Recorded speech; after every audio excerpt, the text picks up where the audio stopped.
আত্মজ, লিখেছেন দেবারতী মুখোপাধ্যায়।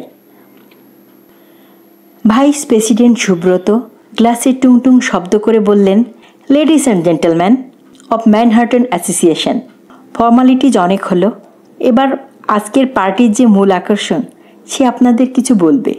আমাদের কোম্পানির ইয়াং ব্রিগেডার মিস্টার রাজাধীরাজ দত্ত ওরফে আমাদের সবার প্রিয় ধীরাজকে কিছু বলতে রিকোয়েস্ট করছি। প্রবল করতালির মধ্যে ধীরাজ ধীর পায়ে এগিয়ে এলো। পরনে মোটা লেদার জ্যাকেট আর জিন্স। আমেরিকার পশ্চিম উপকূলে অবস্থিত পোর্টল্যান্ডের ছোট্ট বিভারটন শহর। এমনি এখানে হাড় কাঁপানো ঠান্ডা, তার মধ্যে খোলা টেরেসে এই অফিস পার্টিতে অদূরের প্রশান্ত সাগর থেকে হিমেল হাওয়া এসে সবাইকে কাঁপিয়ে দিচ্ছে। ধীরাজ সুব্রতর কাছে এসে মাইক্রোফোনটা নিয়ে মৃদু হেসে বলতে শুরু করলো, আমি মাত্র 1 বছর হলো ম্যানহাটন অ্যাসোসিয়েশনে জয়েন করেছি। এর মধ্যে আমি যে ভালোবাসা পেয়েছি তাতে আমি আপ্লুত। আজ যে এমপ্লয়ি অব দ্য ইয়ার অ্যাওয়ার্ডটি আমি পেলাম তা কিছুই সম্ভব হতো না যদি সুব্রত স্যার আমার পাশে না থাকতেন। আমি যখন প্রথম আমেরিকায় আসি আমার এই দেশ সম্পর্কে কোনো ধারণাই ছিল না। এখানকার ওয়েদার, কালচার সব কিছুই অজানা ছিল। ভালো করে ইংরেজিও বলতে পারতাম না। সুব্রত স্যার আমার বড় দাদার মতো পাশে থেকেছে। সুব্রত পাশ থেকে বাধা দিলেন। যদিও এই কমাসে ধীরাজ তার নিজের ছোট ভাইয়ের মতোই হয়ে গেছে, তবুও নিজের সম্পর্কে প্রশংসা শুনতে কেমন লাগছে। বললেন, আহা ওসব বাদ থাক, তোমার এই অ্যাচিভমেন্ট ভবিষ্যতের গোল সম্পর্কে কিছু বলো ধীরু। ধীরাজ বলল, আমার সাফল্যের পেছনে সবচেয়ে যাদের অবদান তারা আমার বাবা মা। প্রতিটা দিন প্রতিটা মুহূর্ত তারা নিজেদের আনন্দ খুশি স্যাক্রিফাইস করে আমাকে বড় করে তুলেছেন। বাবার ইচ্ছেতেই আমি যাদবপুর থেকে ইঞ্জিনিয়ারিং পড়ি। আর বাবা মা। সুব্রতর পাশ থেকে আরেকজন ভাইস প্রেসিডেন্ট মাইকেল ফুট কাটল। এই শুরু হয়ে গেল। শুভ, তুমি যাই বলো, ছেলেটার সব ভালো, আমাদের কোম্পানিকেও ও একাই অনেক দূর নিয়ে যেতে পারে, কিন্তু ওর এই এক বাবা মায়ের প্রশান্তি শুনতে শুনতে কান পচে গেল। ছেলেটার কোনো গার্লফ্রেন্ডের কথাও তো বলেনি কোনো দিন। কি বুড়োদের মতো সব সময় বাবা মা বাবা মা। সুব্রত কিছু না বলে হাসলেন। এটা ঠিক যে ধীরুর সব ভালো, কিন্তু 10টা কথার মধ্যে অন্তত 5 বার বাবা মায়ের কথা তোলাটা একটু বিরক্তির উৎপাটন করে ছাড়া আর কি। তবে এই আমেরিকানরা জানবে কি করে বাবা মায়ের প্রতি টান কেমন? এদের সেই অনুভূতিটাই তো নেই। 18 বছর বয়স হয়ে গেলে বাবা মায়ের সঙ্গে একসাথে থাকাটা যেন লজ্জার। প্রায় 30 বছর হয়ে গেল মার্কিন মুল্লুকে বাসিন্দা সুব্রত। কাছ থেকে দেখেছেন এদের মানসিকতা। বনের পশুরা যেমন ছেলে মেয়েদের একটু বড় হয়ে গেলে তাদেরকে ছেড়ে দেয়, এদেরও তেমন নস্টালজিয়া, বুড়ো বাপ মায়ের প্রতি ভালোবাসা এসব তাদের মধ্যে নেই। সবটাই দূর থেকে হাই হ্যালো। ভাবতে ভাবতে নিজের মনের মধ্যে হঠাৎ হোঁচট খেল সুব্রত। তিনি নিজে কি সামান্য হাই হ্যালোটুকু করতে এই 18টা বছর পারেনি?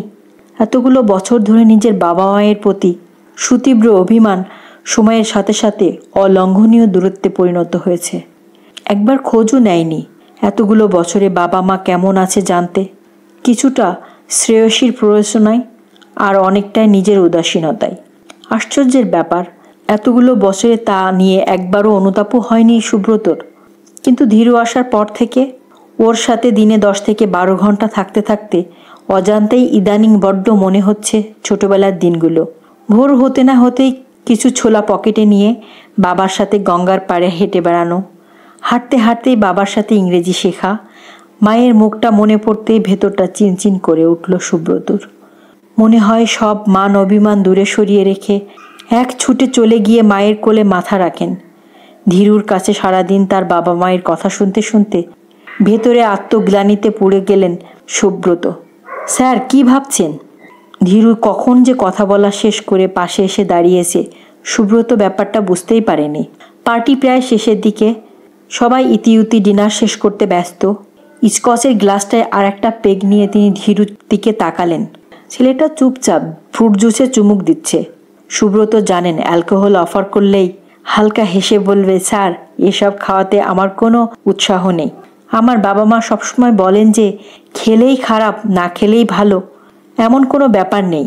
কিন্তু বাবা মা বলেন যে জিনিসটা খাবো সেটা শরীরের পক্ষে উপকারী কিনা তা দেখে। অপকারী হলেও খাওয়া যায় সাময়িক জিভের স্বাদে, যেমন তেলে ভাজা আর ফুচকা। কিন্তু যে জিনিস খেলে সে আমাকেই বশ করে ফেলবে, আমার নিজের প্রতি কোনো কন্ট্রোল থাকবে না, সে জিনিস আমি খাই না স্যার। সুব্রত গ্লাসটা শেষ করে দূরে শ্রেয়সীর দিকে তাকালেন। এইসব পার্টিতে যা হয় সেই মধ্যমণি। কালার করা ফাঁপানো চুল ছড়িয়ে আছে খোলা পিঠের উপর, কালো গ্লসি প্রিন্টের হলটার করা ব্লাউজ আর সোনালি শাড়ি। লাল মুখোশ সব চাটুকারেরা ঘিরে ধরেছে ওকে। সুব্রত বারণ করেছে বেশ কয়েকবার এর আগে এইসব অফিস পার্টিগুলোতে সবসময় ফর্মাল ড্রেস পরতে, কিন্তু শ্রেয়সী পাত্তাই দেয়নি।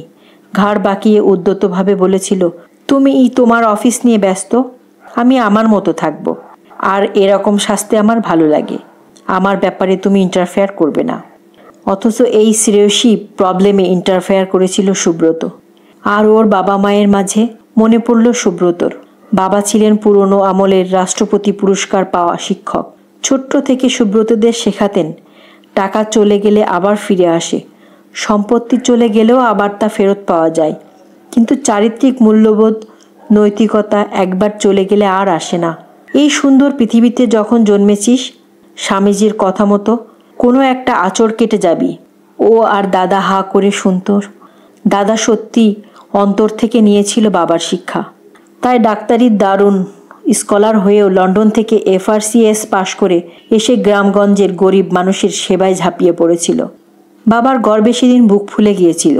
মনে পড়ল ওর মাথায় হাত রেখে বাবা বলেছিলেন, তুইও দাদার মতোই হোস খোকা, ইঞ্জিনিয়ারিং পড়ছিস, খুব ভালো, পড়ে যেন দেশেই থাকিস, আমাদের এই পোড়া দেশের মানুষের জন্য কিছু করিস। কিন্তু কিচ্ছু করতে পারেনি সুব্রত। বড়লোক বাবার মেয়ে শ্রেয়সীর কাছে এই সমস্ত বাস্তবতা মূল্যবোধের কোনো নামই নেই।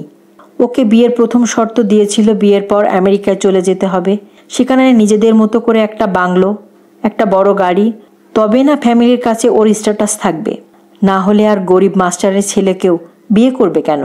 দাদা মুর্শিদাবাদের এক গ্রাম থেকে ফেরার সময় ট্রেন অ্যাক্সিডেন্টে মারা যাওয়ার পরে বাবা পাথর হয়ে গিয়েছিলেন। বিয়ের পরই যখন শ্রেয়সীকে নিয়ে এখানে পাড়ি দেন, তখন সুব্রত মার চোখে জল দেখতে পায়। বাবাও কিছু বলেনি। মা বারবার জিজ্ঞেস করেছিলেন, খোকা 2 বছর বাদেই ফিরে আসবি, বল, ততদিন সাবধানে থাকবি, বৌমাকেও সাবধানে রাখিস। বাবা চুপ করেছিলেন, একটা কথাও বলেনি। সুব্রতও আর ফেরেননি। আচ্ছা, বাবার সুযোগ্য পুত্র দাদাই যেন মরে গেল, সুব্রত কেন মরল না? সে তো এই পৃথিবীর কোনো ক্ষতি করেনি। দাদা তো চেয়েছিল গরিব মানুষের উপকার করতে। দাদা না মরে সুব্রত মরলেই ভালো হতো। ধীরু আবার ডাকল। সুব্রত চমকে তাকালেন। কিছু বলবে? ধীরা শান্ত অথচ দৃঢ় গলায় বলল, স্যার, একটা রিকোয়েস্ট ছিল। 1 বছর হয়ে গেল এখানে এসেছি, একটু বাড়ি থেকে ঘুরে আসতে চাই। এমনিতেই তো সামনে ক্রিসমাস, লম্বা ছুটি পড়ে যাবে, আমি নিউ ইয়ারের মধ্যেই ফিরে আসব। মা বারবার করে আমাকে দেখতে চাইছেন। সুব্রত হাসলেন, বললেন, ও, সেই জন্যই তুমি আজ সারাটা দিন ধরে কেনাকাটা করলে? ধীরাজ চোখ নামিয়ে হাসল। স্যার, আমরা অনেক ভাই বোন, সবার জন্য না নিয়ে গেলে ওরা মুখ ভার করে থাকবে, ওদের জন্যই তো এত খাটাখাটুনি, তাই না? সুব্রতর বুকটা মরছড়ে উঠল। সবার পরিবার আছে, বাবা মা আছে, ভাই বোন আছে, তার কেউ নেই। এককালে সব ছিল ওর। উনি নিজে সেই সম্পর্কগুলো টুটি ছিঁড়ে হত্যা করেছেন। 28 বছর আগের দিনটার কথা মনে পড়ে গেল তার। কয়েকদিন ধরেই মা বারবার ব্যাকুল হয়ে চিঠি লিখছিলেন, 2 বছর তো হয়ে গেল, কখন ফিরবি খোকা? এবার চলে আয় তোরা, আমরা বুড়ো বুড়ি আর একা থাকতে পারছি না। তোর দাদা চলে যাওয়ার পর দিনগুলো অসহ্য লাগছে রে। শ্রেয়সীর কাছেও মায়ের এই প্যানপ্যানানি অসহ্য হয়ে উঠেছিল। তখন সবে সে পশ্চিমা দুনিয়ার রং রসের স্বাদ পেয়েছে। উড়ে বেড়াচ্ছে প্রজাপতির মতো। কয়েক মাসের অসহিষ্ণুতা ঠিকরে বেরিয়েছিল শ্রেয়সীর লেখা চিঠিতে। মা, আপনারা কি মনে করেন বাবা আর দাদার মতোই ওই পচা গায়ের এদো গলিতে মাস্টারি করে আর রুগীদের নোংরা ঘাটার জন্য শুভ জন্মেছে? কি পেয়েছেন? বাবা ওই কটা পয়সায় মাস্টারি করে, না ছেলেদের ভালো স্কুলে পড়াতে পেরেছেন, না কোনো বাড়ি করেছেন। আপনারা যেন আমাদের এভাবে বিরক্ত করেন। আমরা আর কোনোদিনই ইন্ডিয়ায় ফিরব না, আমাদের আর বিরক্তও করবেন না। আচ্ছা, সেদিন দোষ কি পুরোটাই শ্রেয়সীর ছিল? পাশে নীরব দর্শক হয়ে প্রচ্ছন্ন মদত কি সুব্রত দেয়নি নিজেও? তারপরে 28টা বছরে ইন্ডিয়া থেকে একটা চিঠিও আর আসেনি। বাবা মায়ের অভিমান তো ভাঙাতে পারতেন সুব্রত। একবার নিজে গিয়ে, একবারও তার তাগিদ অনুভব করেননি। ক্যারিয়ারের মইতে উঠতে উঠতে শেষ হয়ে গেছে যৌবন। সন্তানহীন ওদের দুজনের মাঝে দূরত্ব আরও বেড়েছে। শ্রেয়সী বুঁদ হয়ে থেকেছে ওর নিত্যদিনের নতুন নতুন পার্টি ফ্যাশন নিয়ে, আর সুব্রত অফিসে। একটা সন্তান থাকলেও বোধহয় আজ এতটা ফাঁকা লাগতো না। সুব্রত বললেন, বেশ তো, ঘুরে এসো। আমার জন্য কলকাতা থেকে ভালো কিছু নিয়ে এসো। অনেক দিন যায়নি কলকাতা। ধীরাজ হাসল। নিশ্চয় স্যার, আমার মায়ের হাতের নরম পাকের সন্দেশ আনবো স্যার। আশা করি প্লেনে নষ্ট হবে না। সুব্রত বাড়ি ফেরার সময় ড্রাইভ করতে করতে ভাবছিলেন, এই কমাসে ধীরাজ তাকে এতটা পাল্টে দিয়েছে। ধীরাজের কাছে প্রতিনিয়ত ওর বাবা মায়ের কথা, শিক্ষা, ভালোবাসা শুনতে শুনতে এতদিনের জমে থাকা বরফ যেন গলে যাচ্ছে। জড়িয়ে ধরতে ইচ্ছে করছে মাকে। কিন্তু যে পাপ সে এতদিন ধরে করে এসেছে, বছরের পর বছর, তার কি কোনো ক্ষমা আছে? একবার কোনো বইয়ে যেন সে পড়েছিল, পিতৃমাতৃ ঋণ কখনো শোধ হয় না, তাই শোধ করতে হয়, শোধ হয় পিতামাতা হয়ে। নিজের সন্তানদের স্নেহের মধ্য দিয়েই চক্রাকারে আবর্তিত হয় ভালোবাসার এই প্রবাহ। সুব্রতের হঠাৎ গায়ে কাটা দিয়ে উঠল। তিনি তো সেই পুণ্যেরও অংশীদার হলেন না। তার পিতৃমাতৃ ঋণ কিভাবে শোধ হবে তাহলে? শ্রেয়সী বিয়ের পরই স্পষ্ট জানিয়ে দিয়েছিল, বাচ্চা সে চায় না। বাচ্চা মানুষ করে সাধারণভাবে জীবন কাটাতে চায় না সে চায় নিজের মতো করে বাঁচতে। সুব্রত ঝট করে পাশে বসে মোবাইলে খুটখাট করা শ্রেয়সীর দিকে তাকালেন। ক্রিসমাসে চলো না ইন্ডিয়া ঘুরে আসি। শ্রেয়সী অবাক হয়ে ওর মুখের দিকে তাকালো। ইন্ডিয়া কেন? এতকাল বাদে? চলো না, খুব ইচ্ছে করছে। শ্রেয়সী পাত্তাই দিল না। Are you mad? ক্রিসমাসে আমাদের ক্লাব থেকে লাস ভেগাসে যাওয়ার কথা। কবে থেকে ঠিক হয়ে আছে? হঠাৎ করে ইন্ডিয়া যেতে যাব কেন? হঠাৎ হঠাৎ তোমার কি উত্তরাধিকার সূত্রে পাওয়া নস্টালজিয়া উতলে ওঠে নাকি? সুব্রতর চোয়ালটা শক্ত হয়ে উঠল। শ্রেয়সীর সাথে এখন কথা বলা মানেই পারস্পরিক খোঁচা আর তিক্ততা। শ্রেয়সীর বাবা মা লন্ডনে ওদের ছেলেদের কাছে থাকেন, বহুদিন হয়ে গেছে। তাই শ্রেয়সীর টান থাকবে না ইন্ডিয়া যাওয়ার জন্যে, এটাই স্বাভাবিক। কিন্তু সুব্রত কি বলে এতদিন টান অগ্রাহ্য করে থাকলেন? ধীরাজ ছুটি নিয়ে চলে যাওয়ার পর সুব্রত আরও অস্থির হয়ে উঠলেন। শ্রেয়সীও ওর বন্ধু বান্ধবের সাথে লাস ভেগাস চলে গেছে। একেবারে নিউ ইয়ার কাটিয়ে ফিরবে। ওদের এই মাতলামি, লোক দেখানো, গা জড়াজড়ি অসহ্য লাগে সুব্রতর। অফিসও ছুটি। এদেশে এ সময় বড় লম্বা একটা ছুটি কাটাতে হয়। সারাটা দিন একা একা থেকে অবসাদ এসে গ্লানি ভর করেছে ওর। নাকি বয়সের লক্ষণ? দুদিন বাদে আর থাকতে পারল না সুব্রত। ইন্ডিয়ার টিকিট কেটে বাড়ি থেকে বেরিয়ে পড়ল। প্লেনে চেপে বসল ও। মন উচাটন, এতগুলো বছরের পাপের অনুতাপ দগ্ধে দগ্ধে খাচ্ছে তাকে। দাদা মারা যাওয়ার পর কোথায় তিনি একমাত্র ছেলে হয়ে বাবা মায়ের দেখাশোনা করবেন, তা না স্বার্থপরতার চূড়ান্তে গিয়ে এতগুলো বছর কাটিয়েছে একা একা। আচ্ছা, বাবা মা কেমন আছেন? বেঁচে আছে তো? যদি না থাকেন, এই পাপ তিনি রাখবেন কোথায়? ধীরাজ যেদিন ওর কাছে বিদায় নিতে গিয়েছিল, থাকতে না পেরে সব খুলে বলেছিলেন ওকে। সব শেষে বলেছিলেন, ধীরাজ জানো, তোমার কথা শুনে আমারও ভীষণ ইচ্ছা করে বাবা মায়ের কোলে ছুটে যেতে, কিন্তু বাবা মা কি আমাকে ক্ষমা করবেন আমি যা করেছি তারপরেও? ধীরাজ হেসে বলেছিল, স্যার, আমার বাবা মা কি বলেন জানেন? বলেন ছেলে মেয়েদের উপর বাবা মা কি রাগ করবে? তারা তো বাবা মায়েরই রক্ত, বাবা মায়েরই শরীরের অংশ। ছেলে মেয়ে ভুল করেছে মানে সেটা বাবা মায়ের শিক্ষা দেওয়ার ব্যর্থতা। আপনি গিয়েই দেখুন না স্যার, তারা সব ভুলে আপনাকে জড়িয়ে ধরবেন, আপনি দেখবেন। আর যদি একটু বকুনি খানি হজম করে নেবেন, তবু তারা যতদিন এই পৃথিবীতে আছেন তাদের ভালোবাসাটুকু নিংড়ে নিন স্যার। জানবেন একমাত্র এই দুটো মানুষই আপনাকে কোনো স্বার্থ ছাড়াই ভালোবাসেন। জার্মানি থেকে ফ্লাইট চেঞ্জ করে যখন দমদমে নামলেন, সুব্রত তখন টানা 36 ঘন্টার জার্নিতে শরীর ক্লান্ত। তবু এতদিন বাদে এসে মনটা তার আনন্দে নেচে উঠল। প্রিপেইড ট্যাক্সি নিয়ে হাওড়া ব্রিজ পেরিয়ে শ্রীরামপুরের দিকে যেতে যেতে মন আনন্দে চোখে জল চলে আসলো সুব্রতর। জন্মভূমির টান বোধহয় এমনই হয়, একেই বলে জন্মভূমির টান। খুব ছোটবেলায় একটা কঠিন অসুখ হয়েছিল সুব্রতর। সপ্তাহে একদিন করে বাবা স্কুল কামাই করে তাকে নিয়ে হাওড়া এসে মেডিকেল কলেজে নিয়ে যেতেন।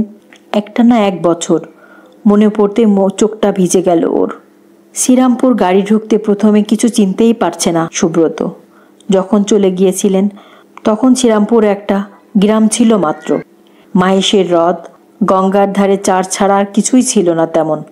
কিন্তু এখন তো প্রায় শহর। ঝা চকচকে বিগ বাজার, আধুনিক মলের পাশ দিয়ে ছুটে চলল গাড়ি লাহেড়ি পাড়ার দিকে। বাড়ির গলিটায় ঢুকতেই নিজের হৃৎপিণ্ডের হাতুড়ি পেটার শব্দ শুনতে পাচ্ছিল সুব্রত। নিজেদের খাটো একতলা বাড়িটি চেনা চেনা লাগলেও সামনের কী সব সাইনবোর্ড দেখে মুহূর্তের মধ্যে কনফিউজড হয়ে গেল সুব্রত। পাশের চায়ের দোকানের ছেলেটা ততক্ষণে এগিয়ে এসেছে। কাউকে খুঁজছেন স্যার? হ্যাঁ মানে, সুব্রত আমতা আমতা করে বললেন। অনেক দিন বাদে এলাম তো ঠিক চিনতে পারছি না। জীবন কৃষ্ণ লাহিড়ী স্কুলের মাস্টার ছিলেন, তার বাড়ি না এটা? ছেলেটা একগাল হেসে বলল, ঠিক বাড়ির সামনেই তো দাঁড়িয়ে আছেন স্যার, এটাই তো ওর বাড়ি। বাবা বাড়িতে অনাথ আশ্রম করেছেন তো তাই বুঝতে পারেননি। আসুন আসুন, বলতে বলতে ছেলেটা এগিয়ে গেল বাড়ির ছোট্ট গেটের দিকে। আমিও এখানেই মানুষ স্যার, নর্দমার ধারে পড়েছিলাম। বাবা তুলে নিয়ে এসে বড় করেছিলেন। পড়াশুনোয় মাথা খারাপ ছিল তাই দোকান করিয়ে দিয়েছেন। আশ্রমের কাজও করি, সাথে দোকানের দেখাশোনা। আপনি বুঝি বাবার পুরনো ছাত্র স্যার?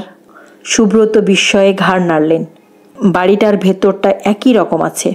সেই ছোট্ট এক ফালি বাগান, এক টেরে ছাদ। এই বাগানে তিনি আর দাদা একসাথে কত খেলেছেন। এখন কিছু বাচ্চা ছোটাছুটি করছে। বাবার হাতে তৈরি করা নতুন ফুল গাছগুলোকে দেখতে পেলেন সুব্রত। বাচ্চাগুলোর মাঝে কিছু ছেলে মেয়ে ফুল দিয়ে সাজাচ্ছে রেলিংগুলো। ছেলেটা বলেই ফেলল, ভালো সময় এসেছেন স্যার, আমাদের আরেক দাদাও এসেছেন পরশু। আজ একটা ছোট্ট পিকনিক আছে, একদম খাওয়া দাওয়া করে যাবেন। বাড়ির দিকে যত এগোচ্ছিলেন তত যেন তার পা টেনে ধরছিল। ঘরে ঢুকে দেখলেন বাবা সেই একইভাবে আগের মতো সোজা হয়ে বসে পড়াচ্ছেন। সামনে অনেক কটা ছেলে মেয়ে, চুলগুলো ধবধবে সাদা হয়ে গেছে, মুখেও বলিরেখা থাবা বসিয়েছে, শুধু কণ্ঠস্বর আজু রজ্জু। ছোট্ট ক্যাসাবিয়াঙ্কাকে আস্তে আস্তে আগুনের লেলিহান শিখা গ্রাস করছিল, তবু সে জাহাজের ডেক থেকে এক চুলও নড়ল না। তার বাবার আদেশ অমান্য করবে না বলে। তার বাবা তাকে ডেক থেকে কোথাও যেতে বারণ করেছিলেন। এই জন্যই এই একই জিনিস আমরা আমাদের পুরাণে নচিকেতার মধ্যেও পাই। তোমরাও নিজেদের এভাবে তৈরি করে যেও। সুব্রতর আর নিজেকে সামলাতে পারলেন না। চারদিকে না তাকিয়ে বাবা বলে গিয়ে জীবন কৃষ্ণের পায়ের কাছে লুটিয়ে পড়লেন। পাশ থেকে কেউ একটা বলে উঠল, এ কি স্যার আপনি? সুব্রত প্রবল বিস্ময়ে তাকাতেই দেখল ধীরাজ বসে আছে বাবার কোল ঘেঁষে, হাতে অনেক গিফটের বক্স। ধীরাজ বলল, বুঝেছি স্যার, আপনি তাহলে সুব্রদা। আপনার কথা বাবা মায়ের মুখে অনেক শুনেছি। আমি এই অনাথ আশ্রমে প্রথম আসি, যদিও এতদিনে ভুলেই গেছি বাবা মা আমার সত্যিকারের বাবা মা নন। সুব্রতর চোখের জল তখন বাবার পায়ের পাতা ভিজিয়ে দিচ্ছে। স্থানকাল পাত্র ভুলে ম্যানহাটন অ্যাসোসিয়েশনের ভাইস প্রেসিডেন্ট সুব্রত লাহিড়ী কাঁদতে কাঁদতে বলছিলেন, আমাকে ক্ষমা করো বাবা। ধীরে ধীরে বাবার অশক্ত কাঁপা কাঁপা হাত নেমে এলো সুব্রতর উপর। উঠে আমার কাছে আয় খোকা। পাক্কা 15 দিন পরে সুব্রত যখন শ্রীরামপুর ছাড়লেন তখন তার হাত ভর্তি মায়ের বানানো খাবারের ব্যাগ আর কোলে ছোট্ট একটা শিশু। বাবার আশ্রম থেকে নিয়ে যাচ্ছেন। পিতৃ ঋণ শোধ করতেই হবে। এই মাটির তালটাকে বাবার মন্ত্রে দীক্ষিত করে শিগগিরই আবার আসবেন। তার নিজের জীবনের সব ভুলগুলোকে ফুল করে ফোটাতেই হবে। ধন্যবাদ।